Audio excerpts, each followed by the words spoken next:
तुम्हाला तुमच्या बाळाचं आधार कार्ड काढणं कठीण वाटतंय? मग हा व्हिडिओ तुमच्यासाठीच आहे. आता ते अगदी सोपं झालंय. UIDAI लहान मुलांसाठी खास ब्लू आधार किंवा बाल आधार आणलंय. बाळाचं आधार कार्ड काढण्यासाठी वयोमर्यादा नाहीये. नवजात बाळांचंही आधार कार्ड आता काढता येणार आहे.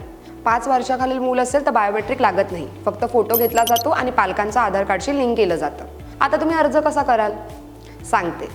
UIDAIच्या वेबसाईटवर जा. माय आधारमध्ये बुक अँड अपॉइंटमेंट निवडा. New Aadhaar enrolment for child हा पर्याय निवडा. तुमचा मोबाईल नंबर टाका. OTPने कन्फर्म करा. अपॉइंटमेंटच्या दिवशी बाळाचा जन्म दाखला आणि तुमचं आधार कार्ड घेऊन केंद्रावर जा. तिथे पालकांचा बायोमेट्रिक आणि बाळाचा फोटो घेतला जाईल. 60 ते 90 दिवसात आधार कार्ड घरी येईल. लक्षात ठेवा, बाळाचं 5 आणि 15व्या वर्षी बायोमेट्रिक अपडेट करणं गरजेचं आहे. ही प्रक्रिया पूर्णपणे मोफत आहे आणि बाळाची ओळख सुरुवातीपासूनच अधिकृत करते. तर मग आजच तुमच्या लाडक्या मुलांसाठी बाल आधार कार्ड काढा.